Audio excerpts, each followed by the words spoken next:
I don't want to waste my time, so I'll just get to the point. It was a warm June 7th. We were out on some errands when we saw it.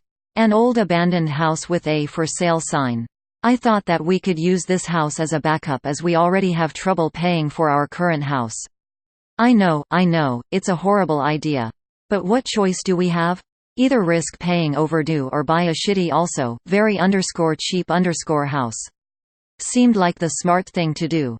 Well, as you'll soon find out, we regretted it. Within a month of buying it, we started going to the damned beast.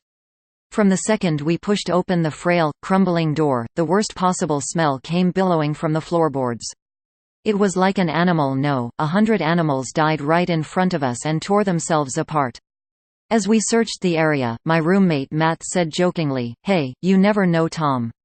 There could have been a murder here, big mistake. Big mistake." Because just after he said that, he opened a closet.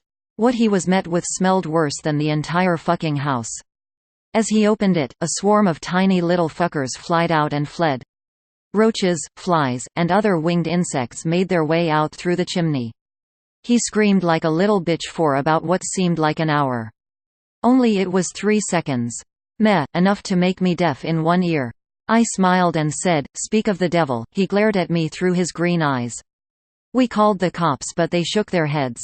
"Sorry, kid. But this body has been here for about 56 years. He turned to his comrade. "Tell Orumbo we found the guy." Matt, still throwing up, finally had the strength to ask, "What guy?" "Marco Philey. He went missing years ago. From Connecticut. Never thought he would end up _here Connecticut? We're in Washington. How does that happen? If only. Hey Sarge. Take a look at this." The call came from upstairs. The officer frowned and proceeded to walk up the flight of stairs to the next room. We followed. I wish we hadn't. Lying there, on the floor of the upstairs bedroom, were 55 rotten, torn up, decomposing bodies. Phew. That's AI load, isn't it, Copper? Why is there 55? I don't know. He grabbed his radio and peeped into it.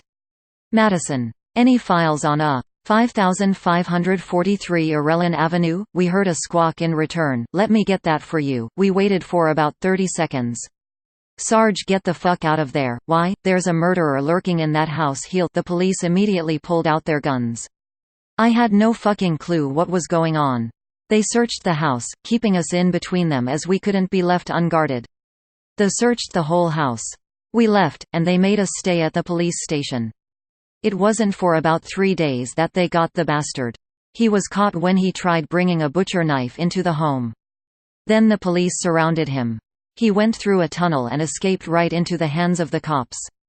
He wouldn't give up and swung at a cop. They blew him to bits. But just thinking about it. We could have been his next victim. We were actually scheduled to meet him the day he was caught. If we didn't, we would be dead. This content was